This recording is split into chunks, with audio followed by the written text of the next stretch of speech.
ओम शांति। 16 जनवरी 2025 के ईश्वरीय महावाक्य।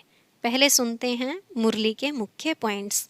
बाबा ने कहा, हर एक ब्राह्मण बच्चे को अपने चार्ट में चेक करना चाहिए हम कितने पुण्य आत्मा बने हैं। अभी तक पाप बहुत हैं, इसलिए जितना हो सके याद में रहो, तभी पाप कटेंगे और पुण्य आत्मा बनेंगे। भले कर्मातीत अवस्था तो पिछाड़ी में होगी और पिछाड़ी में ही कयामत का समय होने के कारण सबका हिसाब किताब चुकतू होना है। फिर बाबा ने कहा, जो टीचर बन बहुतों को रास्ता बताते हैं, अनेकों का कल्याण करते हैं, ऐसे सर्विसेबल बच्चे बाप को भी प्रिय लगते हैं। सर्विस करने वालों का चार्ट अच्छा रहता है। जो सारा दिन सर्विस पर रहते, उनके बहुत विकर्म विनाश हो जाते हैं। इसलिए बाप ने तुमको जो समझाया है वह औरों को समझाते रहो। शिव बाबा का नाम लेते रहेंगे तो इसमें तुम बच्चों का भी कल्याण है। लास्ट में बाबा ने कहा, यह बड़ी मंजिल है, देह सहित और कोई भी याद न रहे। अगर संबंध जुटा हुआ होगा तो वही याद पड़ेगा, फिर बाप की याद थोड़े ही आएगी। बाप जानते हैं राजधानी स्थापन हो रही है तो सब एक रस नहीं हो सकते। फिर भी अगर कोई ने थोड़ा ज्ञान सुनकर 100 में से 1 नंबर भी लिया तो वह स्वर्ग में आ जाएंगे। अब सुनते हैं महावाक्यों को विस्तार से। बाबा ने कहा, मीठे बच्चे, याद का चार्ट रखो। जितना जितना याद में रहने की आदत पड़ती जाएगी उतना पाप कटते जाएंगे, कर्मातीत अवस्था समीप आती जाएगी। प्रश्न, चार्ट ठीक है व नहीं, इसकी परख किन 4 बातों से की जाती है? उत्तर, पहला आसामी, दूसरा चलन, तीसरा सर्विस और चौथा खुशी। बाप दादा इन 4 बातों को देखकर बताते हैं कि इनका चार्ट ठीक है या नहीं। जो बच्चे म्यूजियम या प्रदर्शनी की सर्विस पर रहते, जिनकी चलन रॉयल है, अपार खुशी में रहते हैं, तो जरूर उनका चार्ट ठीक होगा। गीत, मुखड़ा देख ले प्राणी, ओम शांति। बच्चों ने गीत सुना, इसका अर्थ भी अंदर जानना चाहिए कि कितने पाप बचे हुए हैं, कितने पुण्य जमा हैं, अर्थात आत्मा को सतोप्रधान बनने में कितना समय है, अभी कितने तक पावन बने हैं, यह समझ तो सकते हैं ना। चार्ट में कोई लिखते हैं हम 2-3 घंटा याद में रहे, कोई लिखते हैं 1 घंटा। यह तो बहुत कम हुआ। कम याद करेंगे तो कम पाप कटेंगे। अभी तो पाप बहुत है ना, जो कटे नहीं हैं। आत्मा को ही प्राणी कहा जाता है। तो अब बाप कहते हैं, हे आत्मा, अपने से पूछो इस हिसाब से कितने पाप कटे होंगे।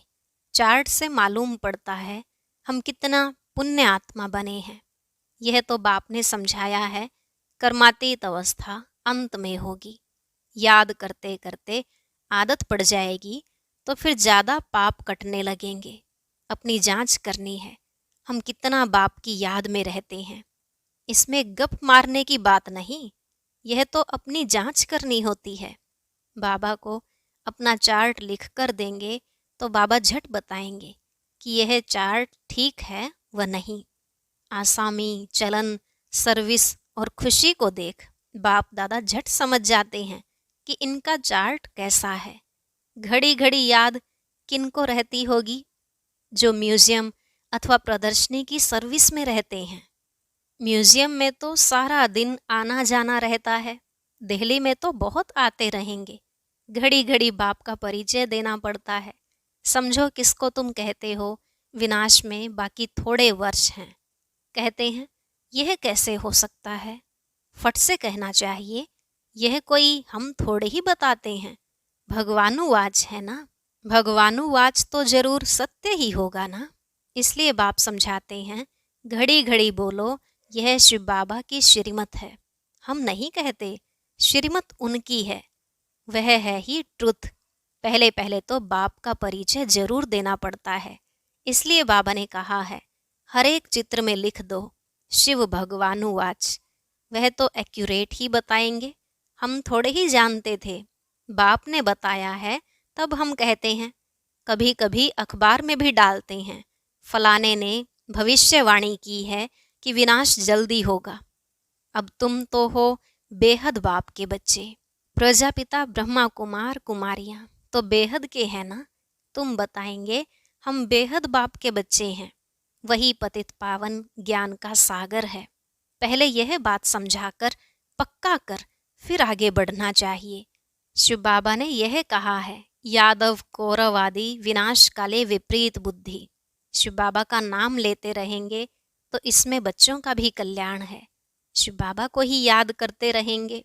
बाप ने जो तुमको समझाया है वह तुम फिर औरों को समझाते रहो तो सर्विस करने वालों का चार्ट अच्छा रहता होगा।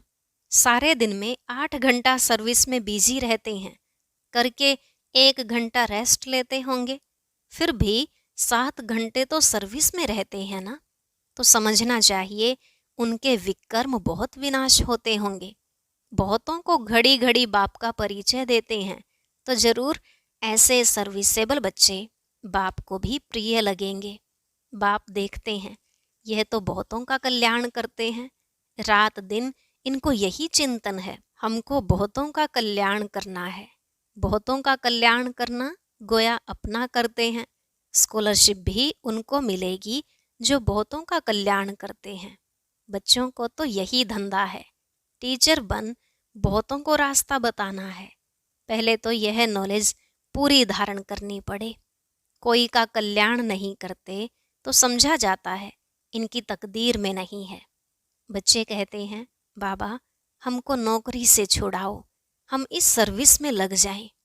बाबा भी देखेंगे बरोबर यह सर्विस के लायक हैं, बंधन मुक्त भी हैं, तब कहेंगे भल 500 1000 कमाने से तो इस सर्विस में लग बहुतों का कल्याण करो। अगर बंधन मुक्त हैं तो सो भी बाबा सर्विसेबल देखेंगे तो राय देंगे। सर्विसेबल बच्चों को तो जहाँ तहाँ बुलाते रहते हैं। स्कूल में स्टूडेंट पढ़ते हैं ना, यह भी पढ़ाई है, यह कोई कॉमन मत नहीं है। सत माना ही सच बोलने वाला। हम श्रीमत पर आपको यह समझाते हैं, ईश्वर की मत अभी ही तुमको मिलती है। बाप कहते हैं तुमको वापिस जाना है, अब बेहद सुख का वर्षा लो। कल्प कल्प तुमको वर्षा मिलता आया है, क्योंकि स्वर्ग की स्थापना तो कल्प कल्प होती है ना। यह किसको पता नहीं है कि 5000 वर्ष का यह सृष्टि चक्र है। मनुष्य तो बिल्कुल ही घोर अंधियारे में है, तुम अभी घोर रोशनी में हो। स्वर्ग की स्थापना तो बाप ही करेंगे। यह तो गायन है, भंभोर को आग लग गई तो भी अज्ञान नींद में सोए रहे। तुम बच्चे जानते हो बेहद का बाप ज्ञान का सागर है। ऊंचते ऊंच बाप का कर्तव्य भी ऊंच है। ऐसे नहीं ईश्वर तो समर्थ है, जो चाहे सो करे, नहीं, यह भी ड्रामा अनादि बना हुआ है। सब कुछ ड्रामा अनुसार ही चलता है। लड़ाई आदि में कितने मरते हैं, यह भी ड्रामा में नूंद है। इसमें भगवान क्या कर सकते हैं। अर्थक्वेक आदि होती हैं तो कितनी रड़ियां मारते हैं, हे भगवान। परंतु भगवान क्या कर सकते हैं। भगवान को तो तुमने बुलाया है आकर विनाश करो, पतित दुनिया में बुलाया है स्थापना करके सबका विनाश करो। मैं करता नहीं हूँ, यह तो ड्रामा में नूंद है, खूने नाहे खेल हो जाता है। इसमें बचाने आदि की तो बात ही नहीं है। तुमने कहा है पावन दुनिया बनाओ, तो जरूर पतित आत्माएं जाएंगी ना। कोई तो बिल्कुल समझते नहीं है, श्रीमत का अर्थ भी नहीं समझते हैं। भगवान क्या है कुछ नहीं समझते। कोई बच्चा ठीक पढ़ता नहीं है तो माँ बाप कहते तुम तो पत्थर बुद्धि हो। सतयुग में तो ऐसे नहीं कहते, कलयुग में है ही पत्थर बुद्धि, पारस बुद्धि यहाँ कोई हो ना सके। आजकल तो देखो मनुष्य क्या क्या करते रहते हैं, एक हार्ट निकाल दूसरी डाल देते हैं। अच्छा, इतनी मेहनत कर यह किया, परंतु इससे फायदा क्या। करके थोड़े दिन और जीता रहेगा। बहुत रिद्धि सिद्धि सीख कर आते हैं, फायदा तो कुछ भी नहीं। भगवान को याद ही इसलिए करते हैं, हमको आकर पावन दुनिया का मालिक बनाओ। हम पतित दुनिया में रह बहुत दुखी हुए हैं। सतयुग में तो कोई बीमारी आदि दुख की बात होती नहीं। अभी बाप द्वारा तुम कितना ऊंच पद पाते हो। यहाँ भी मनुष्य पढ़ाई से ही ऊंच डिग्री पाते हैं, बड़े खुश रहते हैं। तुम बच्चे समझते हो यह तो बाकी थोड़े रोज जिएंगे, पापों का बोझा तो सिर पर बहुत है, बहुत सजाएं खाएंगे। अपने को पतित तो कहते हैं ना। विकार में जाना पाप नहीं समझते। पाप आत्मा तो बनते हैं ना। कहते हैं गृहस्थ आश्रम तो अनादि चला आता है। समझाया जाता है सतयुग त्रेता में पवित्र गृहस्थ आश्रम था, पाप आत्माएं नहीं थे।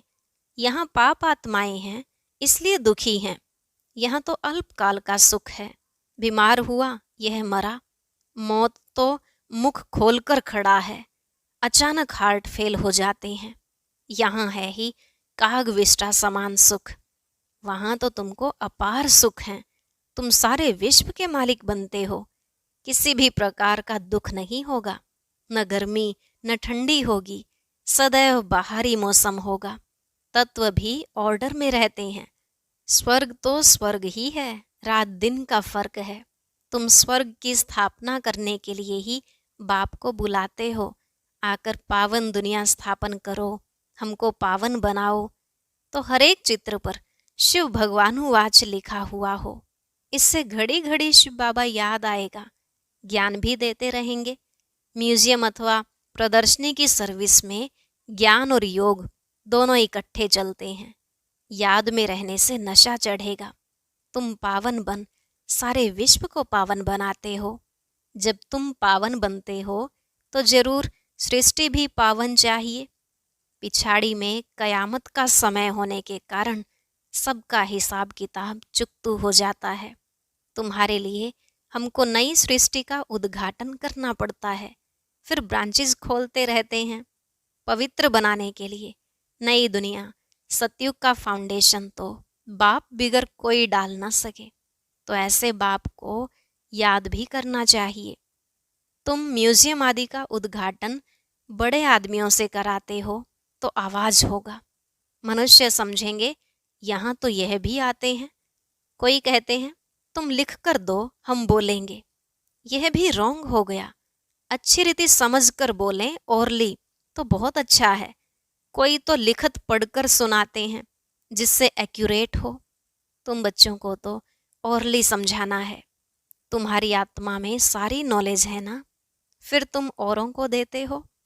प्रजा वृद्धि को पाती रहती है, आदमशुमारी भी बढ़ती जाती है ना। सब चीज बढ़ती रहती है। झाड़ सारा जड़जड़ीभूत हो गया है। जो अपने धर्म वाले होंगे वह निकल आएंगे। नंबरवार तो है ना, सब एक रस नहीं पढ़ सकते हैं। कोई 100 से 1 मार्क भी उठाने वाले हैं।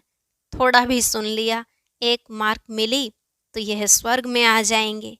यह है बेहद की पढ़ाई, जो बेहद का बाप ही पढ़ाते हैं। जो इस धर्म के होंगे वह निकल आएंगे। पहले तो सबको मुक्ति धाम अपने घर जाना है, फिर नंबरवार आते रहेंगे। कोई तो त्रेता के अंत तक भी आएंगे। भल ब्राह्मण बनते हैं, लेकिन सभी ब्राह्मण कोई सतयुग में नहीं आते, त्रेता अंत तक आएंगे। यह समझने की बातें हैं। बाबा जानते हैं राजधानी स्थापन हो रही है, सब एक रस हो नहीं सकते। राजधानी में तो सब वैरायटी चाहिए। प्रजा को बाहर वाला कहा जाता है। बाबा ने समझाया था वहाँ वजीर आदि की दरकार नहीं रहती। उन्हों को श्रीमत मिली जिससे यह बने, फिर यह थोड़े ही कोई से राय लेंगे। वजीर आदि कुछ नहीं होते।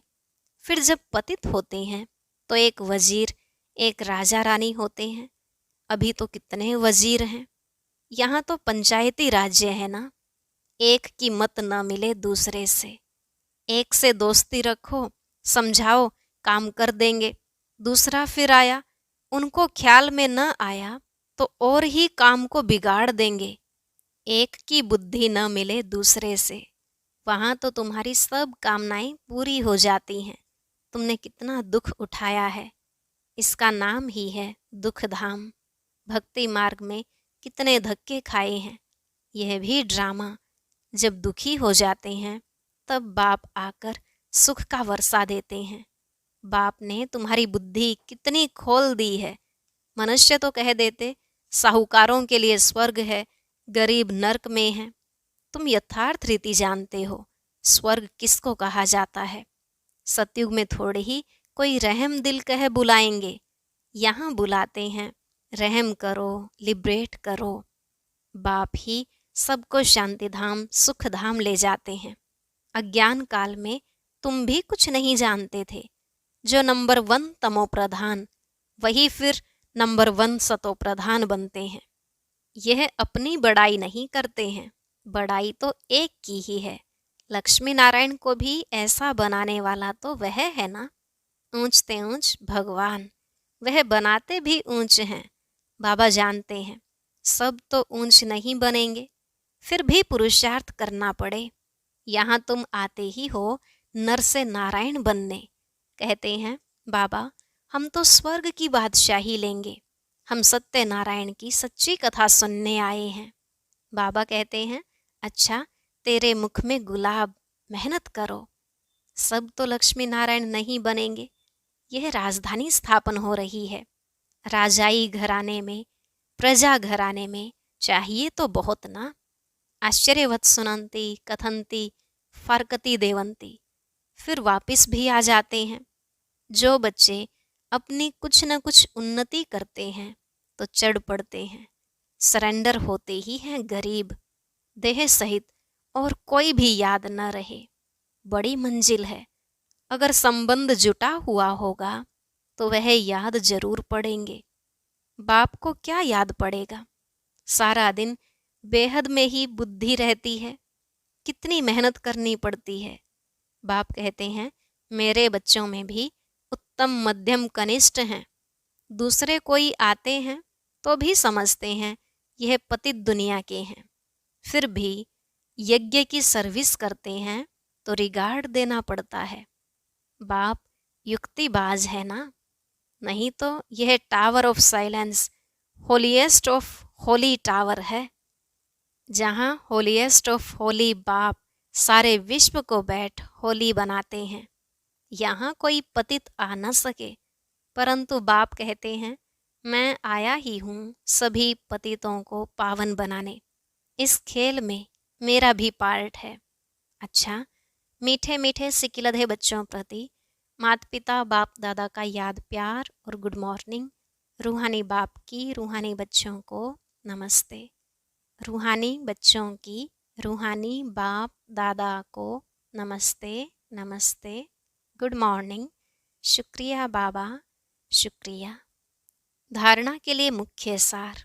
पहला पॉइंट, अपने चार्ट को देखते जांच करनी है कि कितने पुण्य जमा हैं। आत्मा सतो प्रधान कितनी बनी है, याद में रहकर सब हिसाब किताब चुकतू करने हैं। दूसरा, स्कॉलरशिप लेने के लिए सर्विसेबल बन बहुतों का कल्याण करना है। बाप का प्रिय बनना है। टीचर बन बहुतों को रास्ता बताना है। आज का वरदान, अपने फरिश्ते स्वरूप द्वारा सर्व को वर्षे का अधिकार दिलाने वाले आकर्षण मूर्त भव। अपने फरिश्ते स्वरूप द्वारा सर्व को वर्षे का अधिकार दिलाने वाले आकर्षण मूर्त भव। बाबा ने कहा फरिश्ते स्वरूप की ऐसी चमकीली ड्रेस धारण करो जो दूर दूर तक आत्माओं को अपनी तरफ आकर्षित करे और सर्व को भिखारीपन से छुड़ाए, वर्षे का अधिकारी बना दे। इसके लिए ज्ञान मूर्त, याद मूर्त और सर्व दिव्य गुण मूर्त बन उड़ती कला में स्थित रहने का अभ्यास बढ़ाते चलो। आपकी उड़ती कला ही सर्व को चलते फिरते फरिश्ता सो देवता स्वरूप का साक्षात्कार कराएगी। यही विधाता वरदातापन की स्टेज है। स्लोगन, औरों के मन के भावों को जानने के लिए सदा मन मनाभव की स्थिति में स्थित रहो। औरों के मन के भावों को जानने के लिए सदा मन मनाभव की स्थिति में स्थित रहो। अव्यक्त इशारा मनसा शक्ति का दर्पण है। बोल और कर्म, चाहे अज्ञानी आत्माएं चाहे ज्ञानी आत्माएं, दोनों के संबंध संपर्क में बोल और कर्म शुभ भावना शुभ कामना वाले हों। जिसकी मनसा शक्तिशाली व शुभ होगी, उसकी वाचा और कर्मणा स्वतः ही शक्तिशाली शुद्ध होगी, शुभ भावना वाली होगी। मनसा शक्तिशाली अर्थात याद की शक्ति श्रेष्ठ होगी, शक्तिशाली होगी, सहज योगी होंगे। अच्छा, ओम शांति। अब सुनते हैं आज की अव्यक्त मुरली। इसके लिए ऊपर दिए गए बॉक्स पर क्लिक करें।